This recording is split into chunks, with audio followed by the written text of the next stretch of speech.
Graça e paz, irmãos. Eu saúdo os irmãos com a graça e a paz do Senhor, já no final deste domingo de Páscoa. A nossa Páscoa este ano está sendo um tanto diferente por conta do isolamento social que estamos vivendo.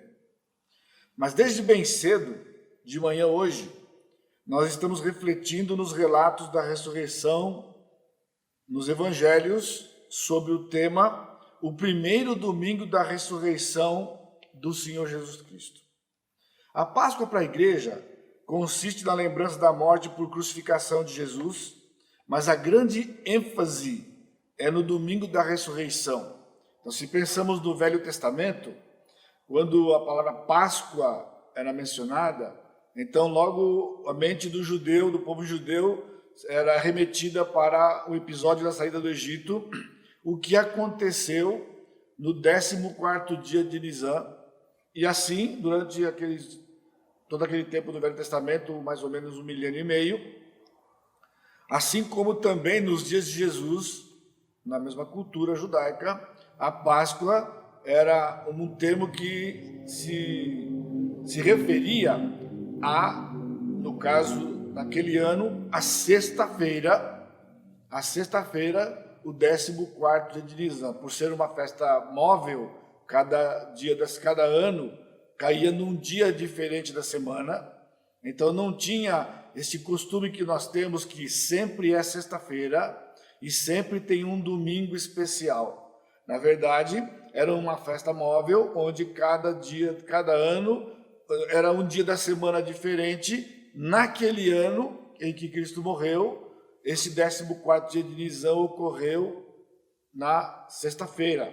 E então, o domingo da ressurreição, 2 dias depois, no 3º dia, Cristo ressuscitou. Então, por isso, para nós, a maior ênfase, a ênfase que nós temos, na verdade, é no domingo. Para nós, Páscoa, a gente já logo se lembra do domingo, embora nós também nos lembremos como igreja da morte do Senhor Jesus Cristo, mas Páscoa para nós é o domingo, o dia da ressurreição. Então, hoje nós estamos meditando, na verdade, durante este dia todo, nós fizemos isto, como foi o primeiro domingo da ressurreição dos discípulos. Logo bem cedo, então, nós lemos e meditamos nos 4 textos evangelhos que narram a ressurreição com as suas particularidades individuais. Também oramos. E então, nós tivemos o nosso culto da manhã, onde nós fomos desafiados com os acontecimentos que ocorreram naquele dia, já mais ou menos no fim da manhã, começando a parte da tarde, daquele episódio dos 2 discípulos de Emaús, que é narrado apenas por Lucas, no capítulo 24, de 13 a 35. E então, a ênfase que nós tivemos hoje na nossa meditação com o pastor Sacha foi a respeito da confusão dos discípulos pelo acontecimento da morte de Cristo. Eles estavam confusos, E então naquele caminho isso era bem evidente pela tristeza e as interrogações que havia nos seus corações.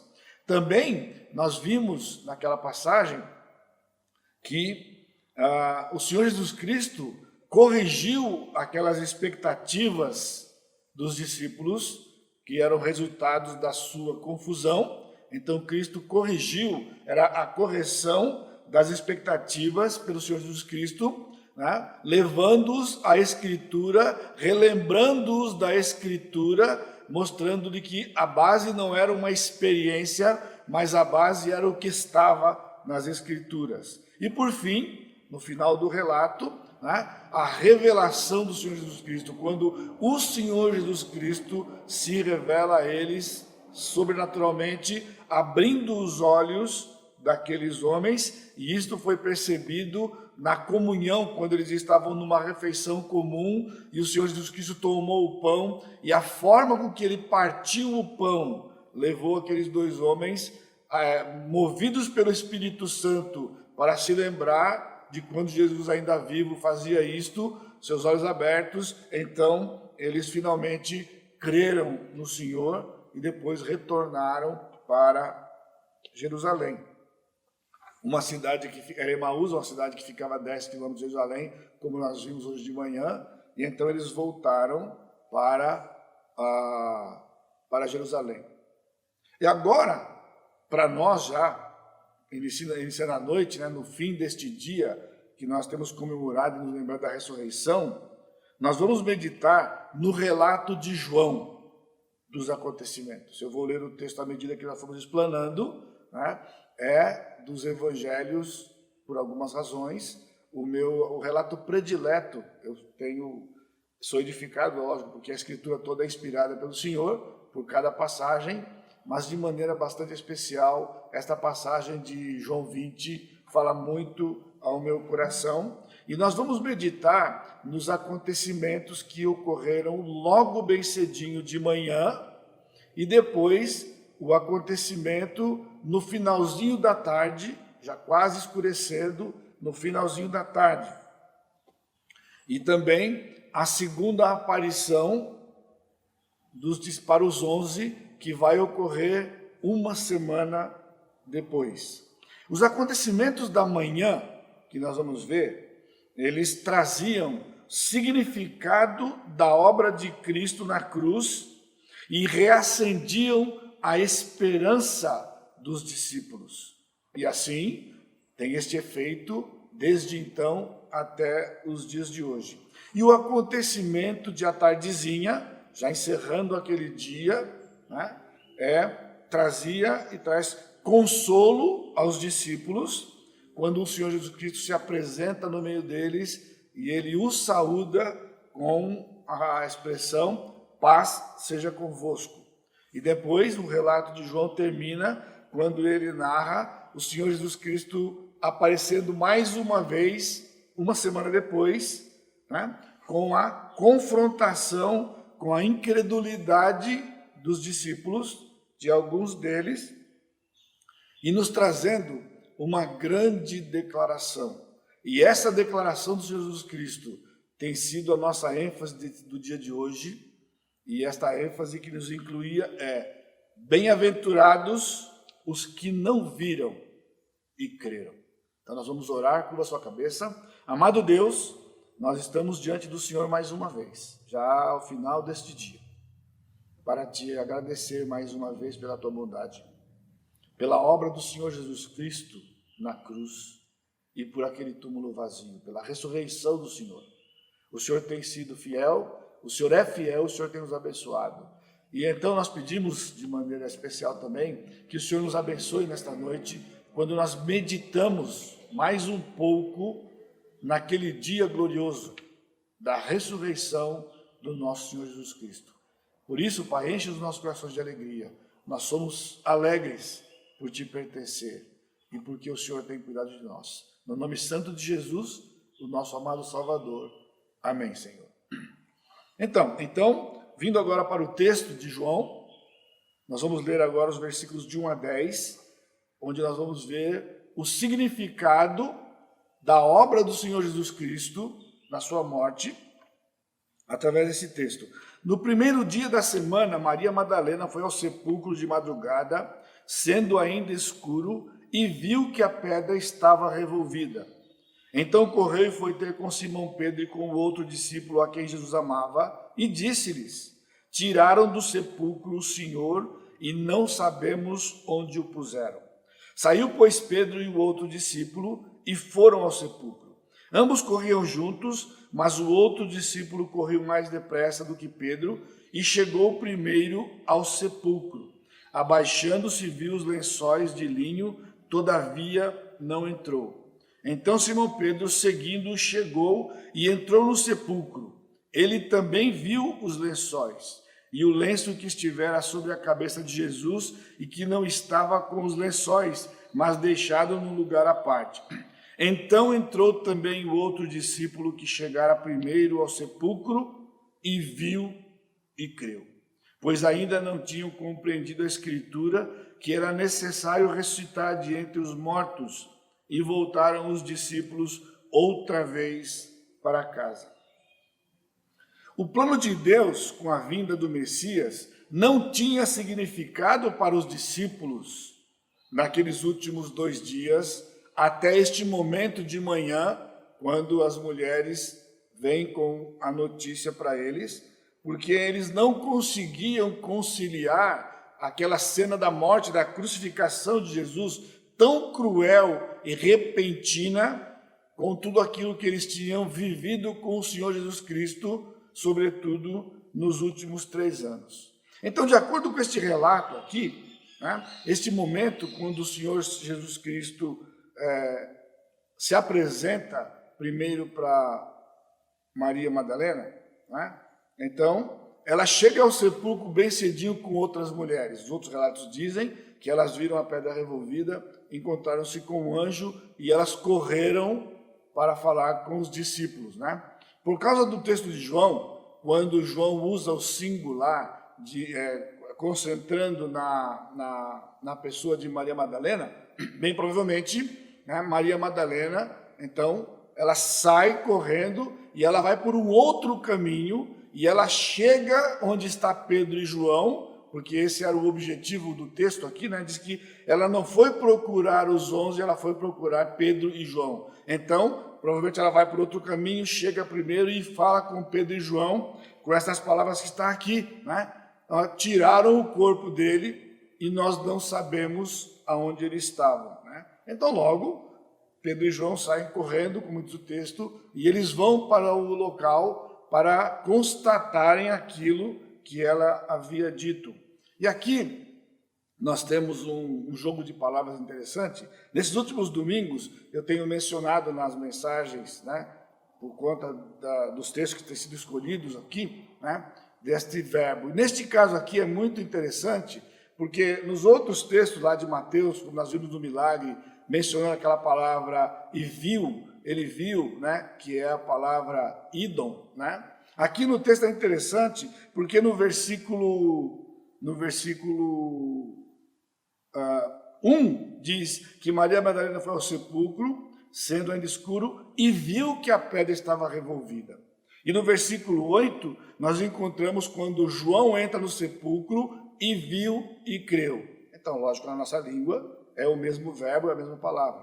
Mas na língua do Novo Testamento, são 2 palavras diferentes. Quando Maria Madalena chega no sepulcro, simplesmente com os seus olhos, ela vê um fato. A pedra estava revolvida. O corpo do Senhor Jesus estava lá. Simplesmente isso que diz, é o verbo mais comum para ver. É quando nós vemos as coisas, ela viu e aquilo foi suficiente para ela correr e falar com os discípulos. Mas quando João chega lá no sepulcro, quando diz ele viu e creu, então é um outro verbo, é aquele mesmo verbo que Jesus usou, que Mateus usou quando Jesus viu o paralítico chegando e quando Jesus viu Mateus na coletoria, se vocês estão lembrados, né, recentemente. Então era um outro verbo e era um ver diferente. Já não era a narrativa de um simples olhar para alguma coisa, mas é um verbo que mostra uma atividade mental por conta do que os olhos captaram. Por isto, esse verbo está ligado com o verbo conhecer, o verbo saber, né? Então, Jesus conhecia o coração daquele homem. Jesus conhecia Mateus. Então, João chega ali, e é o que nós encontramos no versículo 5 a 8. Quando ambos correram, João, provavelmente porque era mais novo do que Pedro, chega primeiro ao sepulcro. Mas ele chega ao sepulcro e ele dá uma olhada de fora. Daqui a pouco chega o Pedro, mais velho, mais cansado, e ele chega. Só que Pedro, quando ele chega, Pedro, como era bem típico de um sanguíneo, ele entra no sepulcro. assim, de uma forma estabanada. Ele entrou no sepulcro, ele olhou, ele viu que tinha os lenços, os lençóis estavam lá, e ele viu o lenço no canto e simplesmente saiu. Então o texto diz, né, versículo 8, então entrou também o outro discípulo que chegara primeiro, porque João tinha chegado primeiro, mas não tinha entrado, e quando então João entra, diz, e viu e creu. Essa expressão é tão pequena e tão simples, de apenas 2, 3 palavras, mas que ela tem um significado muito profundo para nós, né? O que João viu, na verdade? O texto diz, João viu e creu. Pedro já tinha visto os lençóis, Maria Madalena já tinha visto que a pedra estava revolvida, mas por que então o verbo crer em seguida? E viu e creu. Porque Maria viu, não creu. Pedro viu, não creu. Por que João viu e creu? O que era de tão extraordinário para que João cresce e entendesse o significado da ressurreição? Um túmulo vazio? Não. Mais do que isto. João viu os lençóis de uma forma naquela pedra. Jesus havia passado pelos lençóis. O que João viu não eram simplesmente lençóis amontoados num canto. Os lençóis estavam no formato do corpo de Jesus. Jesus havia passado pelos panos e os panos simplesmente haviam murchado e se acomodado. E num canto estava o lenço que cobria o Senhor Jesus Cristo dobrado. Isto implica de que Jesus não saiu com pressa. E muito mais, esta era a prova de que o corpo de Jesus não tinha sido roubado. Porque se o corpo tivesse sido roubado, como afirmaram, os lençóis não estavam lá. Eles não iam desenrolar todo o corpo de Jesus para transportar um corpo sem panos. Eles transportariam como estava. Não. O corpo não estava lá. Os panos estavam lá. Mas o corpo não estava lá. E isto então levou ao João a perceber, a entender, Cristo havia ressuscitado, de fato. Também um fato interessante é porque poucos dias antes, eles tinham presenciado uma ressurreição. Qual ressurreição? A ressurreição de Lázaro. E lá no capítulo 11 de João, João narra essa passagem. Já havia 4 dias que Lázaro estava morto. Cristo chega, pede para tirar a pedra. E quando tirar a pedra, ele disse, Lázaro, sai para fora. Os discípulos todos estão ao lado de Jesus. As pessoas estavam ali. E quando Jesus diz, Lázaro, sai para fora, o texto é bem enfático e claro. Como Lázaro saiu? Saiu todo enfaixado. E o Senhor disse, desatai-o e deixai-o ir. Lázaro tinha sido ressuscitado pela força e poder do Senhor Jesus Cristo, mas estava enfaixado. Alguém tinha que tirar as faixas para Lázaro sair. Isso estava na mente dos discípulos. Quando João viu os lençóis, ele sabia, não era igual a Lázaro.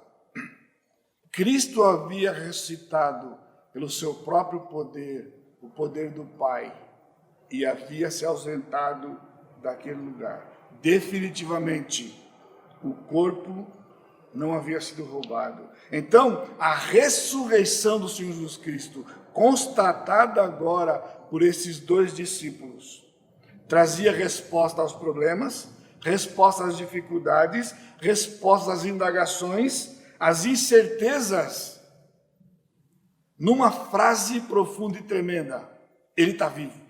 Ele está vivo. Ele está vivo.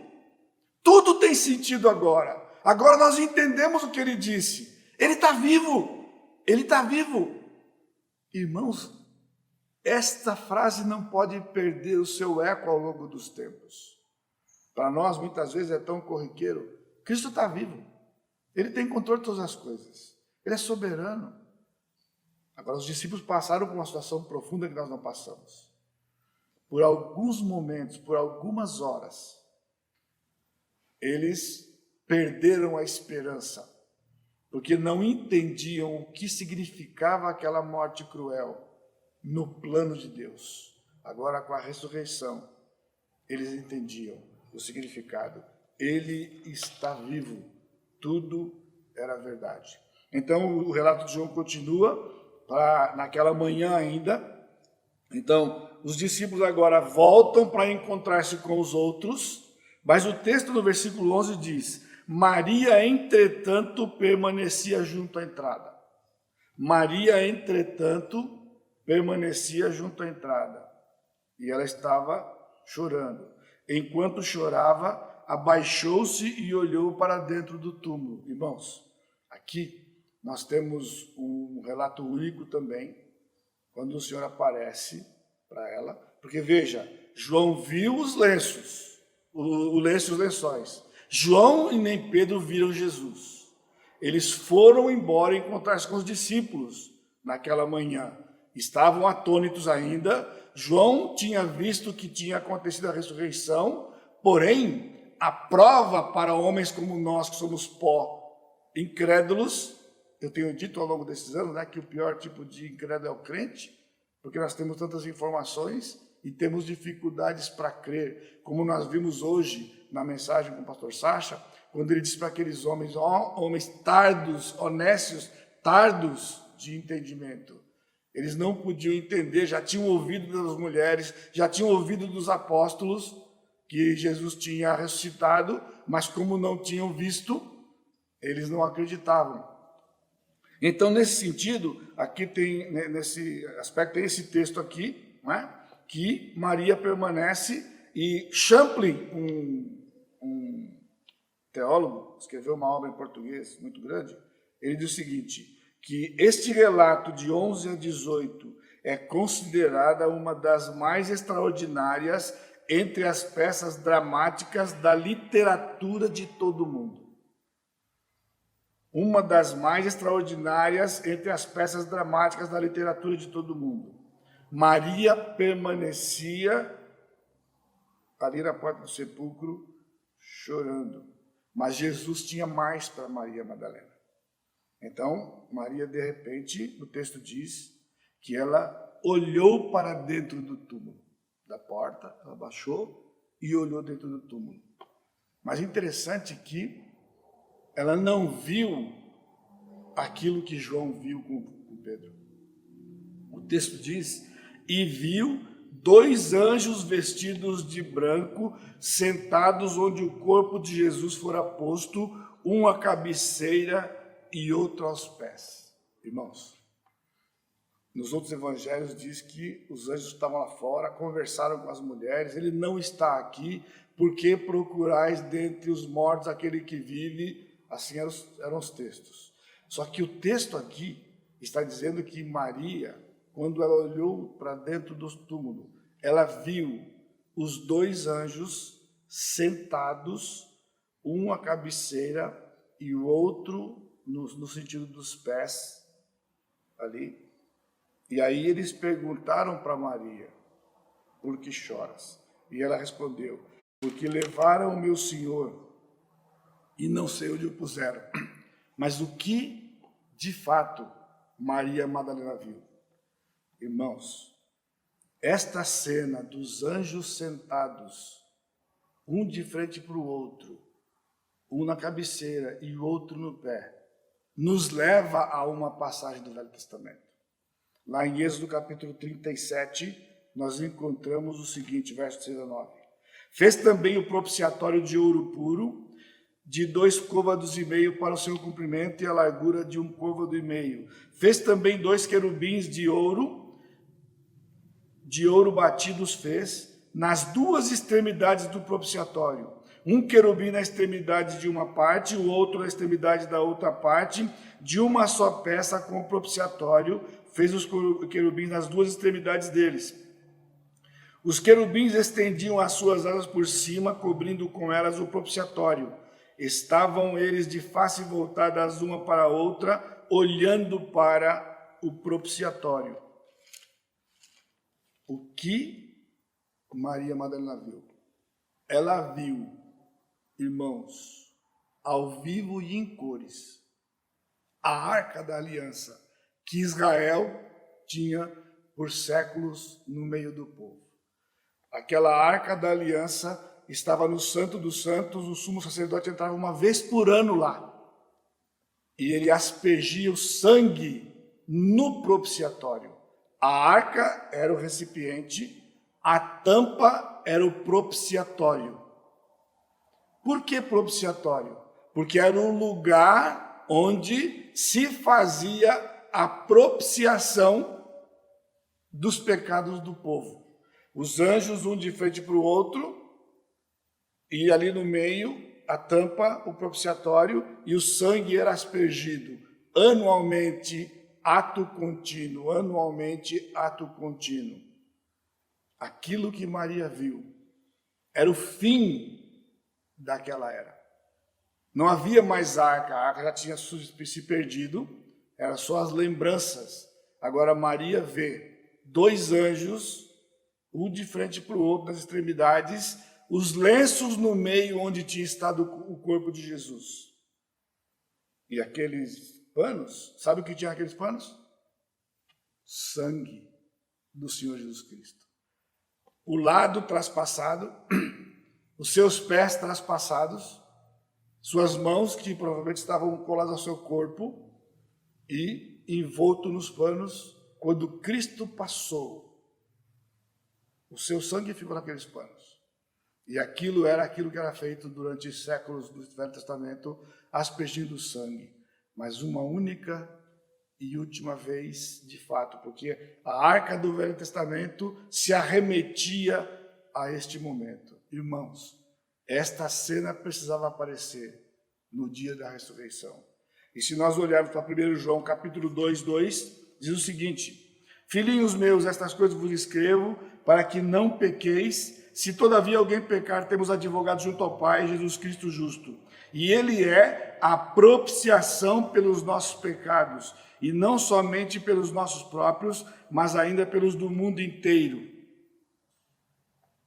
Cristo não era o propiciatório, ele era e é a propiciação. Propiciatório que era um lugar que se fazia ato contínuo, repetidamente. Agora não precisava mais, porque tinha estado ali a propiciação. E propiciação é apaziguar a ira de Deus através de uma oferta. É isso o significado da palavra propiciação. Temporariamente ela era apaziguada, ato contínuo, anualmente, porque os pecados eram cometidos outra vez, constantemente. Agora Cristo é a propiciação. Uma vez por todas, como diz o livro de Hebreus e as cartas dos apóstolos, uma vez por todas, o Senhor tinha feito a obra de apaziguamento da ira de Deus. Por isso, a esperança foi reacendida no coração dessa mulher que chorava porque o Senhor Jesus estava lá, dos seus discípulos porque agora sabiam que ele estava vivo, mas haveria mais. Então, ao voltar-se para Jesus, o texto continua, quando eles perguntaram, versículo 14, tendo dito isto, quando ela disse, eles tiraram o corpo do meu Senhor e não sei onde o puseram, eram palavras de muito carinho e amor, quando ela disse, tiraram o corpo do meu Senhor. Não era do Senhor Jesus Cristo, ela disse, do meu Senhor, e eu não sei onde o puseram. Tendo dito isto, voltou-se para trás e viu Jesus em pé, mas não reconheceu que era Jesus. Não reconheceu que era Jesus. Essa semana eu comecei a assistir um vídeo chamado Chosen, né? Que é sobre a chamada dos discípulos e os milagres de Jesus. E é interessante porque um dos episódios mostra quando ele expulsa os demônios dessa mulher, e ela se encontra com o rabino, e ele pergunta para ela se ela o reconheceria. E ela disse sem pensar, eu vou sim reconhecê-lo para o resto da minha vida. Mas é interessante de que aqui, quando Jesus se apresentou diante dela, ela não o reconheceu. Por quê? Porque ela disse aquilo para o rabino, naquele homem que ela viu, que a curou, porque chamou pelo seu nome. Ela disse, ele chamou o meu nome. E ela disse que eu sou dele. Por quê? Porque agora Cristo estava glorificado e Maria nunca tinha visto Cristo glorificado. Aliás, os 2 de Emaús não reconheceram primeiramente, até que os céus foram abertos. Por quê? Somente 3 discípulos poderiam reconhecer Jesus. Pedro, Tiago e João. Porque tinham estado na transfiguração. Viram Cristo glorificado lá. Os demais não viram. Por isso que eles não reconheciam. Então ela pensou que era jardineiro, né? E ela perguntou, ele perguntou, mulher, por que choras? E ela pensou que era o jardineiro, respondeu, Senhor, se tu o tiraste, dize-me onde o puseste e eu o levarei. Lembra? Quando ela falou com os anjos, tiraram o meu Senhor. Falando com aquele homem que ela pensou que era o jardineiro, simplesmente um ato de respeito. Senhor, responde-me, onde eu puseste? E eu o levarei. Disse-lhe Jesus, Maria. Aí, quando Jesus disse, Maria, ela voltando-se lhe disse em hebraico, Rabone, que quer dizer mestre, meu mestre. Respondeu-lhe Jesus, não me detenhas porque ainda não subi para meu Pai, mas vai ter com os meus irmãos e dize-lhes, subo para meu Pai e vosso Pai, para o meu Deus e vosso Deus. Então ela saiu e foi anunciar aos seus discípulos.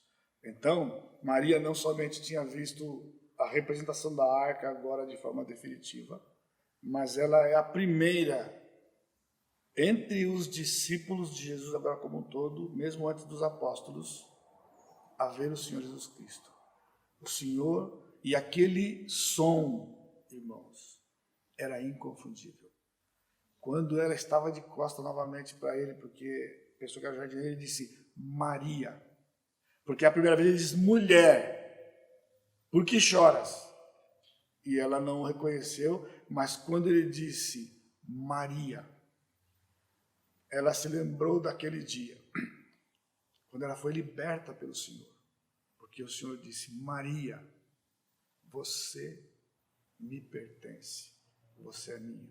Então, definitivamente, era o seu Senhor, era o Senhor dela. E por isso ela, involuntariamente, como uma reação rápida, ela disse Rabone, porque ele falou o nome dela, e ela respondeu em hebraico, Rabone, meu Senhor.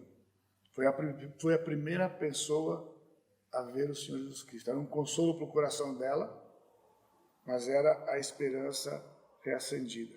Então, na continuação do texto, versículo 19, agora essa cena da manhã acaba, porque ela vai encontrar-se com os discípulos, e então parte dos discípulos, os 11 ficam ali na região de Jerusalém, e os discípulos, alguns se dispersam, e aqueles 2 vão para Emaús, logo após o almoço, e então João nos diz no versículo 19, ao cair da tarde daquele dia, o primeiro da semana, trancadas as portas da casa onde estavam os discípulos com medo dos judeus, veio Jesus, pôs-se no meio e disse-lhes, paz seja convosco.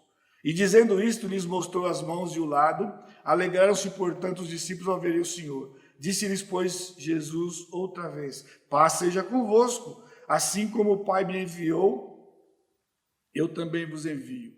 E havendo dito isso, soprou sobre eles, e disse-lhes, recebei o Espírito Santo. Se de alguns perdoados os pecados são-lhes perdoados, e se os retiverdes, são retidos. Ao cair da tarde. Então, isto implica de que os 2 discípulos do caminho de Emaús ainda estão voltando para Jerusalém. Então, se você lembra de manhã, quando Jesus partiu o pão, abriu os olhos, o que está escrito em seguida? Jesus ausentou-se deles. Então, Jesus ausentou-se deles. Eles ficaram só, refletiram sobre o que aconteceu, que o coração ardia, e decidiram voltar. Era uma viagem de mais ou menos 1h30, 2 horas de caminhada, já estava escurecendo, E então, neste tempo que eles estão voltando para Jerusalém, acontece o versículo 19. Ao cair da tarde, trancadas as portas, Jesus pôs-se no meio deles. Eles estavam trancados porque estavam com medo dos judeus, porque a conversa era que os discípulos haviam roubado o corpo de Jesus. Estavam sendo acusados disso, mas Cristo pôs-se no meio deles. Outro detalhe, né? A riqueza da língua aqui, o texto não diz que Jesus entrou onde eles estavam. Pôs-se no meio deles, porque agora glorificado, as paredes já não mais o detinham. Ele não tinha que bater na porta para alguém abrir. Ele podia simplesmente colocar-se naquele lugar. Então, ele aparece no meio deles. E eles ouvem a sua voz quando ele diz: paz seja convosco. Paz seja convosco. O Senhor sabe do que nós precisamos, não é assim? Antes de pedirmos, como estava o coração daqueles homens? Turbulentos, tristes, sem entendimento ainda por tudo que tinha acontecido devido à nossa dureza de coração. Então o Senhor não deu uma bronca neles, não brigou com eles, ele simplesmente pronunciou aquilo que eles precisavam. Paz seja convosco. Era o tranquilizar do coração. E eles então estavam experimentando pela primeira vez uma presença diferente do Senhor Jesus Cristo. Paz seja convosco. O Senhor mostra as mãos, o lado que estava ferido, para que eles constatassem que, porque estava transfigurado, não era outro, era ele mesmo. Estava transfigurado, mas ainda era ele, e mostrou então. Eles ficaram alegres, o texto diz que eles ficaram alegres, mas a alegria era um sentimento que substituía o sentimento de tristeza. Mas aquilo que Deus trabalha em nós, irmãos, não é o sentimento. Por isso Jesus repete novamente para eles. Ele disse: paz seja convosco, versículo 21. Paz seja convosco. Então não era uma euforia. Eles precisariam, e nós precisamos da paz. Nós não podemos viver, irmãos, sem a paz de Deus. A paz com Deus havia sido feita no Calvário, na ressurreição, mas a paz de Deus é que invade os nossos corações e mentes, como diz o apóstolo em Filipenses capítulo 4. Nós não podemos viver sem a paz. O crente não vive sem a paz. Quando o pecado entra no nosso coração, a paz sai. Porque não é um sentimento, a paz sai. E então o Senhor está dizendo para aqueles homens, o pecado ali era a incredulidade. Incredulidade fazia com que o coração ficasse turbulento. Então o Senhor pronunciou: paz seja convosco. E disse: assim como o meu Pai me enviou, eu envio vocês. Porque agora eles podiam sair para continuar a obra que o Senhor havia deixado. Discípulos, fazer discípulos. Eles não estavam em condição alguma de fazer discípulos de sexta até aquele dia. Não tinham condições. Eram discípulos, mas não podiam fazer discípulos porque eles estavam sem paz. Então o Senhor disse: paz seja convosco. Agora eu vos envio. Envio para quê? Nós temos visto na nossa série, este ano, né, no nosso tema, ser e fazer discípulos. Jesus disse: vão para a tarefa que eu deixei para vocês, fazer discípulos. E então o Senhor sopra sobre eles o Espírito. Eu não vou entrar aqui no profundo da coisa, o tempo já está indo, né? Já foi. Eles não estavam recebendo o Espírito Santo naquele momento. Eles já tinham o Espírito Santo.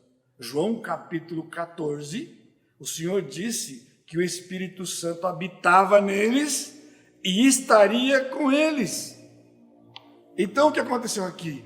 O Senhor dá a eles agora a capacitação, consola os seus corações definitivamente e dá a eles a capacitação para poder fazer discípulos.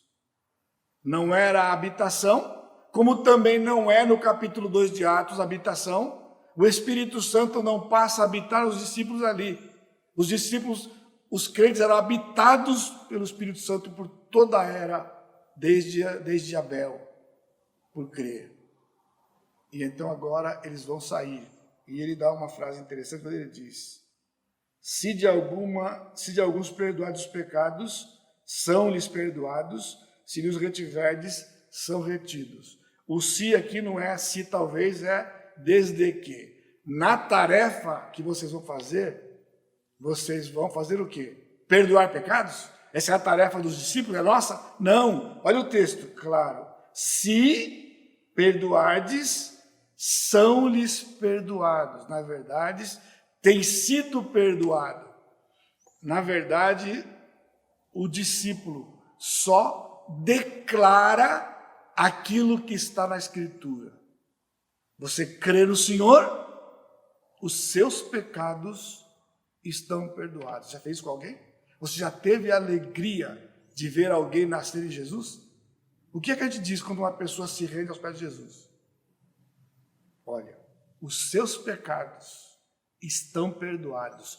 Todos que você já cometeu e todos que você ainda vai cometer já estão perdoados. E Jesus está dizendo aqui para eles. Agora, uma pessoa que não confessa Jesus, o que dizemos? Você permanece nos seus pecados. Os seus pecados estão retidos. A ira de Deus permanece sobre você. Irmãos, nada além disso o Senhor trouxe para esses irmãos. O consolo de que eles eram úteis no reino de Deus.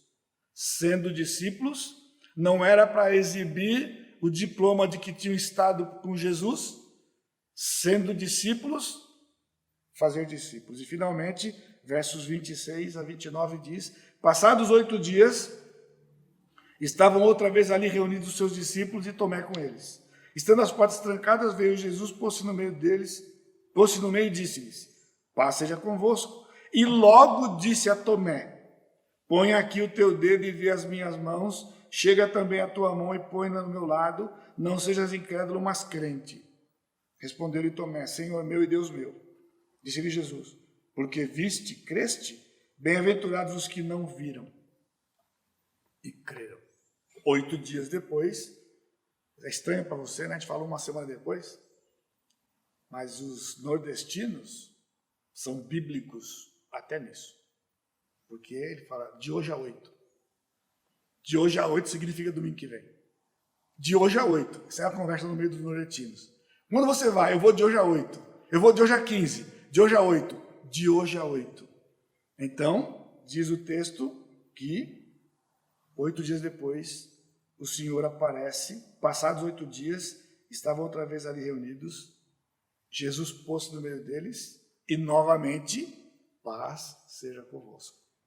Por isso que nós nos saudamos, graça e paz. Porque depois o apóstolo Paulo vai dar isso nas suas cartas, né? A graça é a base de tudo e a paz é o que nós necessitamos e desejamos e nos saudamos uns aos outros com a graça e paz. Mas, irmãos, aqui é uma confrontação. Jesus vai confrontar Tomé e os demais discípulos e a nós também. Tomé não estava na primeira aparição. É inevitável, toda vez que eu estou nesse texto, quando diz que o Tomé estava lá e não estava na outra, vem na minha cabeça o seguinte: olha o que dá falta no culto. Falta no culto, olha o que acontece. No domingo anterior, o culto aconteceu, e onde estava o seu Tomé? Ninguém sabe, Tomé não estava lá. Agora, uma semana depois, o culto de novo, chega o Tomé desavisado. Mas o Senhor nos ama, irmãos, porque sabe, de novo, nós somos pó. Eu queria ver essa cena. Lá no céu eu vou pedir para passar o filminho. Senhor, me mostra o filminho. Sabe por quê? Irmãos, quando eu leio isso aqui, pelo menos eu ponho para mim.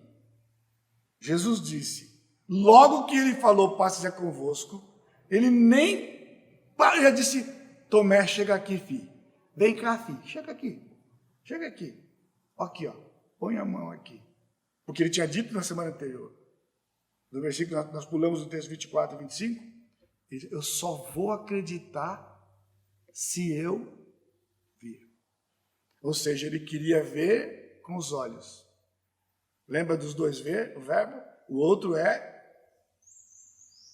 na mente. O que os discípulos disseram era suficiente para ele ver com os olhos da fé. Mas ele queria ver com os olhos da carne. Então o Senhor disse, chega aqui, põe a mão aqui. Sabe uma coisa, irmãos? Eu tiro por mim, como eu estava dizendo. Eu acho que Tomé não pôs a mão, não. Eu não ia pôr. Eu ia ficar assim, Senhor, tá bom, tudo bem. Não, põe, vem aqui, põe, dá o dedinho aqui, Tomé. E Tomé, não precisa mais, Senhor. É uma brincadeira, mas veja, eu não acredito que ele pôs, não.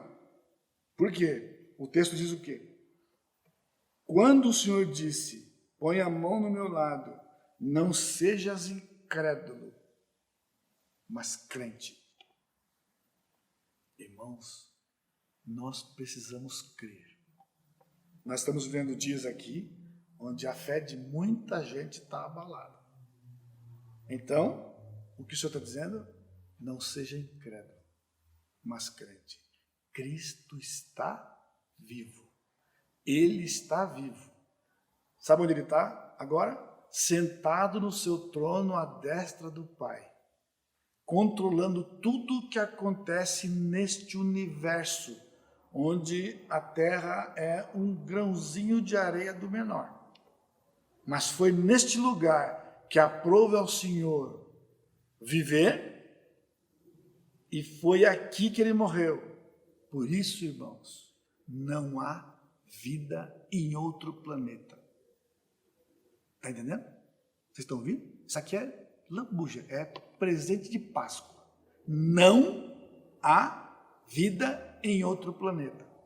Porque se existir, são melhores que os homens. E Deus não se aperfeiçoa. Deus não faz algo ruim e outro melhor, como dizem os filmes de ficção. Porque então não pecaram. Porque Cristo não morreu por aí. Ele morreu aqui. Para nos libertar e purificar-nos dos nossos pecados. Está lá no seu trono e governa o universo harmoniosamente. E tudo o que acontece aqui não passa desapercebido ao Senhor. Então, quando Tomé ouviu isso, ele disse, Senhor meu e Deus meu. Agora, vamos dar um crédito para esse homem, né? Porque os discípulos ficaram alegres no texto anterior, lembra? E o Senhor falou, paz esteja convosco de novo. Então, antes de você crucificar o Tomé e dizer que eu sou que nem Tomé, só se eu ver, ou só se eu vir, na verdade. Quando Tomé ouviu do Senhor, não seja incrédulo, mas crente, ele foi o único que expressou o que expressou. Ele disse, Senhor meu e Deus meu. Era sinônimo do que Maria tinha dito para Jesus. Meu Senhor, meu Mestre. Então ele disse, meu Deus. Ele confessou, ele creu, Jesus que estava ali, de fato, a testemunho dos outros, é Deus. A confrontação de Jesus levou este homem e aqueles homens a crerem em algo que, se não crer, não tem salvação. É Deus. Ele é Deus. E então, nós ouvimos as palavras do Senhor Jesus Cristo, e essa é a parte que nos alegra hoje. Ele diz, bem-aventurados os que não viram e creram. Sabe quem eram? Estava já no coração do Senhor Jesus Cristo. Você e eu. Porque nós não vimos, mas cremos. E fomos redimidos pelo Senhor Jesus Cristo. Por isso, ao final desse dia ainda há tempo de nós encerrarmos esse dia com tudo o que aconteceu de meditação e agradecemos o nosso Deus. Senhor, eu te sou grato porque o Senhor me incluiu, abriu os meus olhos espirituais para que eu não precisasse ver com os meus olhos carnais. É suficiente. Eu creio. O Senhor é o meu Deus. E que o Senhor nos abençoe a todos. Cubra sua cabeça. Amado Deus, obrigado, Pai, por esse dia que o Senhor tem nos dado. Por tudo que o Senhor permitiu. De nos relembrar o significado da ressurreição e da obra do Senhor Jesus Cristo. Por reacender ainda no nosso coração a esperança, quando nós, por causa dos nossos pecados, tiramos os olhos do Senhor e nos mergulhamos nas circunstâncias. E então o Senhor vem amorosamente e num dia como hoje reacende nos nossos corações a esperança. Pai, obrigado pelo consolo. O Senhor consola os nossos corações atribulados com a tua paz. E Pai, eu te louvo porque a tua palavra nos confronta. Porque a tua palavra sempre nos traz para perto do Senhor. E eu te louvo, Pai, porque então o Senhor abriu os nossos olhos espirituais para que nós pudéssemos nos render ao Senhor. E que essas palavras então ecoem nos nossos corações, bem-aventurados que não viram e creram. E que a graça do Senhor Jesus Cristo, o amor de Deus Pai e a consolação do Espírito Santo seja com todo o teu povo hoje e sempre. Amém, Senhor.